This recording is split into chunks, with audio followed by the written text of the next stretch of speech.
Anambra governorship election comes up on Saturday, November 6th, and there have been a number of trending issues surrounding the poll.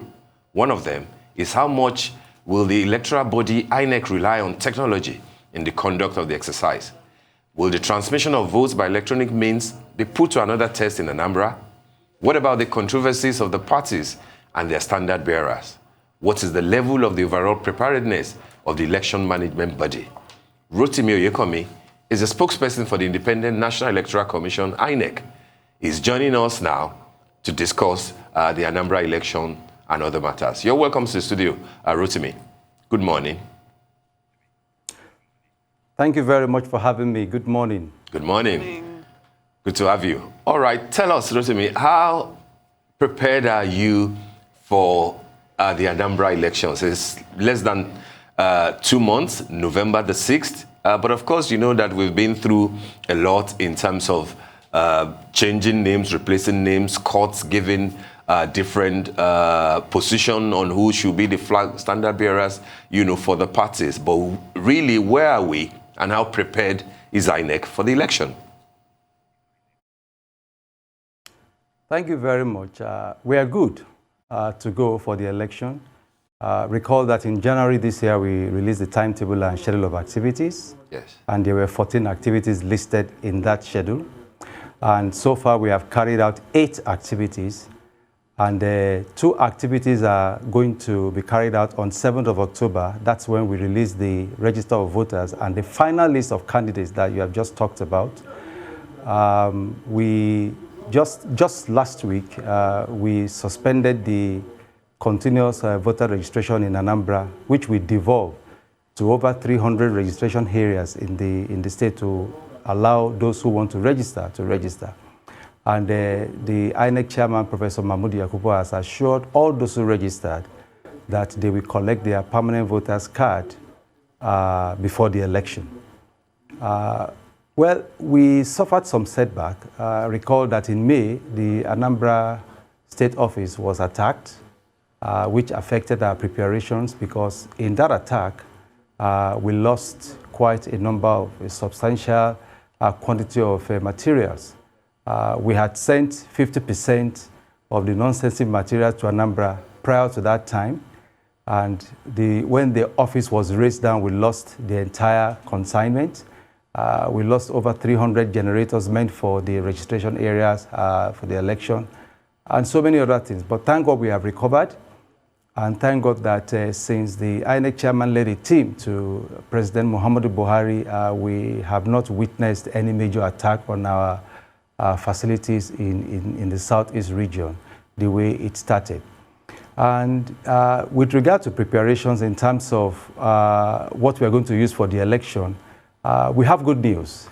And incidentally, Anambra, when we conducted the election there 4 years ago, we introduced the novel idea of pasting results at the polling unit level.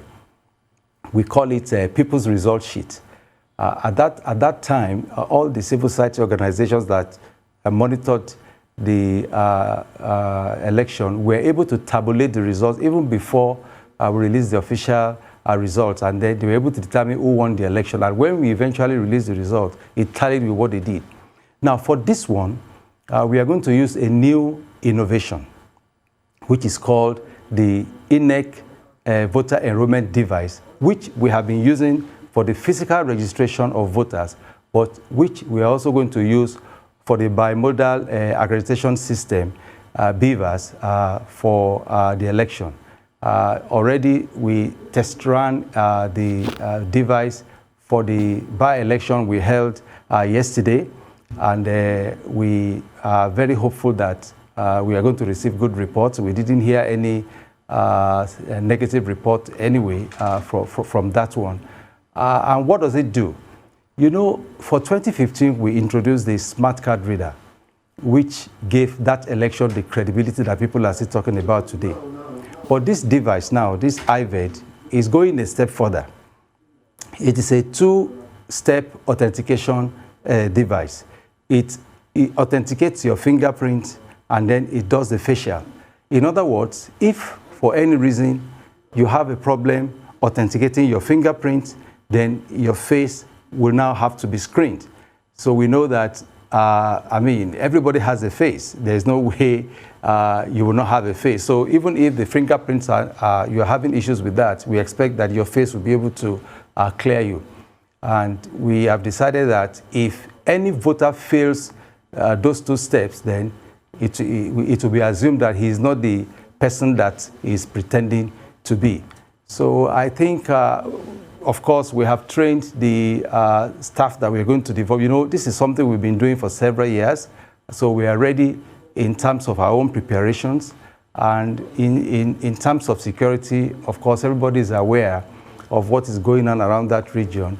But we're in touch with the security agencies. And recently, we had a meeting with them, and we are looking at the pros and cons and all the threats. And they are professionals. And I am sure that by the special grace of God, we'll be able to sail through. Concerning the candidates for the election, that's a big issue. We're all aware of the conflicting court judgments that emanated in respect of nominations and leadership of political parties. But thank God that things have settled a little bit. For one of the political parties, we got, we were served with the judgment of the appeal court. I'm talking of APGA specifically, and then that is settled. And then we received another one just last week in respect of the PDP, and that one is settled. So I think things are quiet for now. Things are quiet. I can imagine things are going to get quite loud in the run-up to November. And I mean, you don't need me to tell you, this is obviously going to be a huge exercise. And as it stands, your preparation, as you said, it is moving in the right direction, as you put it. But ultimately, there are going to be huge challenges, and there is going to be a lot of responsibility. All of the responsibility, really, the INEC has to make sure that this election will be free and fair. And so, where we have constant issues as it pertains to fraud and voter irregularities tainting elections, what are you going to do to make sure that this doesn't happen in Anambra in November? Well, you know, we have thought about how to improve our elections over time. No 2 elections are the same. And INEC has devised, we have improved quite a lot since the last general election. And the experience we have gathered from every elections we have conducted has taught us 1 or 2 lessons on how to improve. Now, for the Anambra governorship election, recall that some time ago we launched a election result viewing portal where we uploaded results at the polling unit level straight to the portal, and Nigerians were asked to go to that portal and view in real time the results of this election. Because we have discovered that it is not usually the voting period that you have problem. It is at the point of result management. That's when, you know, at the collation level, when you want to announce the result, when you are putting all the results together, that's when the challenges occur. So we felt that, look, if we could upload, if Nigerians could have access to the polling unit result real time, then it will lend the credibility that we are looking for, that we want people to have in the election. And, you know, for Edo and Ondo, we use that. And people have been commending INEC for that. There have been no controversy. And I assure you, for this Anambra, we are going to do the same thing. Nigerians will have the opportunity to log on to that same portal and view the polling unit result across Anambra's 21 local government areas in real time as they are posted, so that even before INEC announces the entire result, the overall result, they will know exactly who has won. And that's the issue. We want to put the control of this result thing partially in the hands of Nigerians, so that you know that we are very transparent in what we are doing, and there's no hanky-panky. So we assure Nigerians that this election, just like Edo and Ondo, were credible and people were happy. They are going to be happy with this one as well. All right, Rotimi, I mean, thanks. I would like you to expand on those thoughts that you have expressed, but of course we will go on a short break now. Please hold your thoughts. When we return, we'll continue on the same line. Don't go away. Please do stay with us. We'll be right back.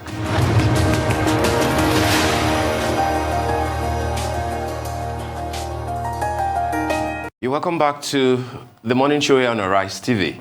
We're still on with Mr. Rotimi Oyekanmi, who is a spokesperson of the Independent National Electoral Commission, INEC, the body that is responsible, of course, for the conduct of elections in Nigeria. So thanks for having you back, Rotimi. Thanks for staying through.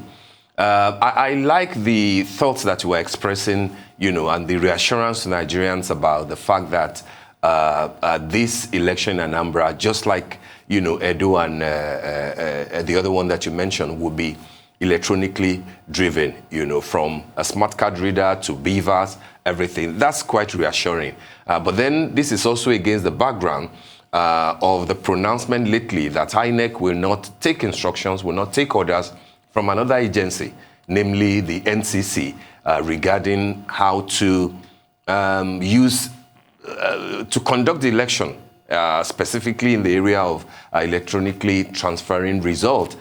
Is this the position of INEC, and does this, put a stop to all the agitations as to what will happen in 2023? Are you test running, the issues that you have had with the National Assembly with the Anambra election, and what are you saying to Nigerians as far as the transmission of results electronically is concerned? Thank you very much. And I need to make this clarification. We are not transmitting results electronically. That is not what INEC is doing, because the law as it is today does not allow that. What we are simply doing, or what we have done, is to create a portal whereby we upload the election results from the polling units directly to that portal. So it's different from transmitting results. When we introduced the Z-Pad was used to take pictures of the result sheets at the polling unit level and send to that portal. So all Nigerians needed to do was to create a username and a password, and then go right into that portal and click on any local government they want, and click on any polling unit within the local government area. So that's what we did for Anambra, and that's what we did for Edo. That's what we did for Edo and Ondo, and that's exactly what we're going to do for Anambra. Now, with regard with the controversy about the NCC, I don't want to be drawn into that. It is quite clear that INEC has a mandate. The mandate of INEC is well spelled out in the Constitution. The Constitution did not subject INEC to any agency, so we don't need to take instructions from any agency to do what we want to do. If we need an amendment to any law, we go back to the National Assembly and say, this is what we want to do. But it is not for any organization to subject INEC to the control of whatever you can describe it to be. We are not going to do that. We have our mandate, we have our own operous mandate, and we just act according to what the law says. But what we are doing has nothing to do with electronic transmission. It is just the innovations to improve the conduct of elections and result management, as I have said.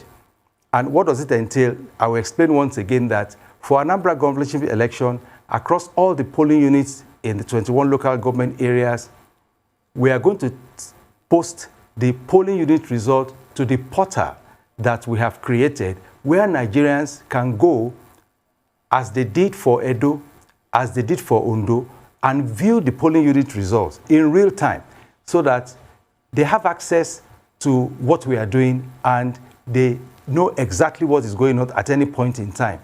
And they're also free to tabulate, because that's the essence. You tabulate, you come to your conclusion, so that when INEC releases its own result, you can compare and contrast with what you have. But Rotimi, does that not negate what INEC has always been saying, that nobody should attempt to announce any result, before INEC does its job? So if people in real time have access to the portal, and then they put 2 and 2 together and they say this person has won, just like they do in the United States, you're giving the media and the public the power to call elections before INEC speaks. Is that correct? Well, we have the law, and the law says INEC is the only body that can announce election results. And that, caveat is there. You can tabulate for your own consumption, but you are not expected. Yes, you are not expected to announce results as if you are INEC. You cannot take up INEC's responsibility. So that's the caveat, because it's against the law for you to do that. But like I said, since we noticed over the years, our experience with the conduct of elections, that it is at the result management level that crisis sets in. And that's where people begin to suspect that, oh, maybe something is happening, they are changing figures. We are saying, okay, let's take you to the polling unit level and let's show you what is happening there. So you know the number of political parties, the vote cast, the total number of vote cast, and then you can make your projection, but not for you to announce the results. I mean, if we break it down now, you're talking about the point of the ballot being cast. The ballot itself, does that change? Is that becoming more mechanical? Is that becoming more technical, or is it still the issue of taking a piece of paper and putting an X by your candidate? How's that going to work for the voter at the very grassroots level? Well, you know, the smart card reader, like I said, takes care of the fingerprint. And, you know, in some instances, we've had issues with fingerprint and all of that. And when, in 2015, you know, there was what they call incident form. And after the incident form saga, there were a lot of allegations that the incident form issue was abused, as if some people were allowed to vote when they shouldn't be allowed to vote. So this is an improvement on the smart card reader era, because this IVED, the device we are talking about, gives two opportunities. If your fingerprint cannot be authenticated, your face will be authenticated, because in any case, in the data that we have in your permanent voter's card, we have your picture and we have your fingerprints.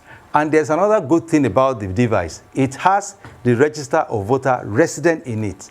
So the turnaround time is less than 1 minute. For instance, a voter comes to the polling unit, submits himself, the PVC, we call it up within 10 seconds, okay? And then we authenticate, we put your finger there. If it doesn't read, we take your facials, and then it lets it go. So the facial must be you. If you are not the person, then you cannot vote. Fail. So we are convinced. Both. Right? What? What if both fail? You know, the facials and the hand. If both do not work at a particular time, what happens to the voter? You will not be allowed. You will not be allowed to vote. Then you are not the person.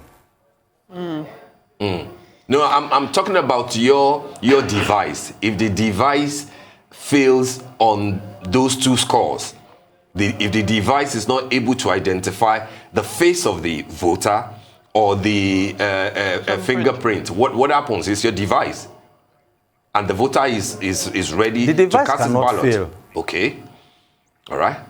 Yeah, the device cannot fail. You know why the device cannot fail? Because the device has the register of voter right inside it.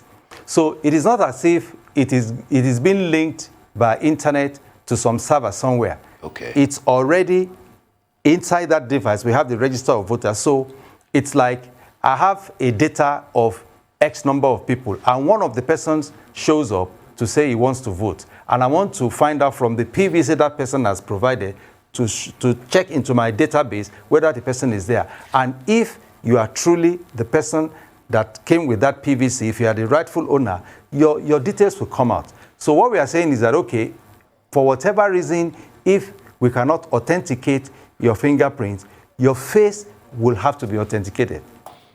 Understood. All right, Rotimi. Professor Mahmoud Yakubu, the chairman of INEC, has expressed concerns, just like the CJN, over conflicting court rulings, lately. You know that the CJN is trying to look into this, calling a number of judges to order, etc. How prepared is INEC to ensure that the role of choosing who represent people, who become governor, who becomes president, etc., is not ceded to the court? still relies on the electorate, as certified by INEC. Because what we are dealing with basically is ex parte orders, flying around, people purchasing judgment, for an election in Anambra, judgments are coming from Kano, from Jigawa, etc. These have played up, very strongly. But then we still have about 6-7 weeks to go. Anything can happen. How will you deal with these issues, especially given that you still have up till October 7 to announce, to release the register of candidates, that will run for the Anambra elections? Thank you very much. You have just touched on a very fundamental issue that we are deeply, deeply worried about in INEC. And like you rightly observed, the chairman of INEC, Professor Mahmood Yakubu, did not mince words when he expressed deep concern about this problem. And where does the problem originate from, really? It has to do with political parties, If political parties can comply with their own rules, we won't have this problem. It has to do with two things: the truth and integrity. I mean, you are expected to conduct primaries. There are rules about how you conduct primaries. You have your own rules, your own laws as a political party. And then you have the extant legislation that guide how you conduct your primaries. Now, if you conduct your primaries and people within your party choose a particular candidate, let that be. It is not right for you to now change that person. And that is what causes this litigation. And of course, you cannot stop an aggrieved person from approaching the court of law to vent his anger and ask for redress. You cannot stop it. Every Nigerian has that thing. And because some people are aggrieved in these political parties, they now go to court, to ask for redress. And of course, when court makes a pronouncement and INEC is served, we have no option than to obey. But you see, election is a process. It's a constitutional process. Everybody knows that every 4 years, you have a governorship election in this country. Everybody knows every 4 years you have a presidential election. And an election is something you plan. It's like a mechanical process from point A to B to C. It's a chain. And we begin that chain. And then when you introduce spanner into the works by cutting the chain, somewhere, it takes a lot of time to fix that place. And we are saying, look, this is a threat. We cannot continue like this towards 2023 general election. So what we are saying is that, political parties should be more honest, and we are very happy with what the Chief Justice has done and what the Nigerian Bar Association has done. I think there is more attention to that issue now, and we are very hopeful that this issue will stop so that it doesn't really disrupt what our planning and the process for conducting elections. Thank you very much. I mean, with the implementation of all of these different devices, you talked about the INEC voter enrollment device. You've also talked about the IREV device, as well as your BVAS system. I'd imagine that all of this also wants to make sure that the speed is improved. So while you said only INEC, of course, has the authority to announce a result, with these improvements, does that mean that we can expect results sooner than usual? Obviously, yes. Things are going to happen faster now because, like I said, the turnaround time for the IVET to accredit a voter is not, in fact, I can put my neck out to say it will be like less than 1 minute. So that means that unlike before where you could have issues, if we have 700 voters, for instance, at a polling unit, that is maximum, you have 700 minutes, right, for accreditation process. And then the voting process, you add everything together, every voter may not spend more than 3 minutes at the polling unit to cast his or her ballot, which is good for us. And the earlier we finish the voting process, the better, because then they can quickly put the results together and announce the result. And if that is replicated in all the polling units across all the local governments, then the results will come faster than before. Of course, the improvements will be noticed this time around.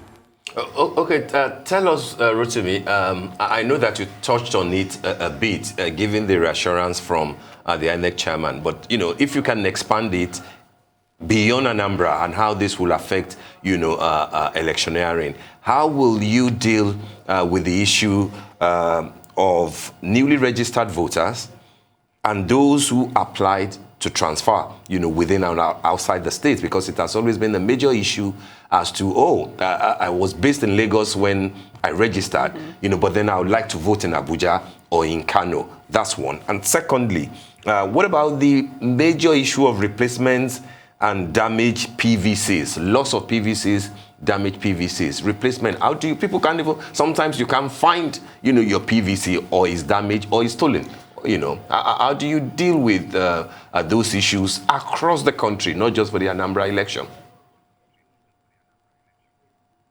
Well, the good news is that when we launched the online portal for pre-registration, Nigerians were elated, and they've taken advantage of it. And I tell you, on that portal, there are other services. Apart from registration, you can also, ask for particular services like, transfer of your polling unit, your voting center, or replacement of your stolen card, or correction of mistakes. You can do that. And you can also book for appointments. Okay. To come to INEC office or the registration center to do all of those things. So it's an improvement. Why this is different is that you don't now need to go to INEC office to do that, except you are somebody who doesn't want to have anything to do with the internet or computer, or you don't have the ability to operate those things, then you can come. And again, this is born out of our experience from what we have done in the past. When we started the continuous voter registration, and arising from the complaints that we have been able to generate from the feedback mechanism we have across the social media platform and from stakeholders. And this will be different. For Anambra, for instance, all those that apply for change of correction of information on their PVCs or the newly registered voters, all of them will have their PVCs before the election. That's the assurance. And going forward to 2023 general election, there will be a cutoff date when we will stop all the services to enable us deal with the backlog of the problem. And I want to encourage Nigerians that they should not wait till the last minute. Pick a date and make sure you show up.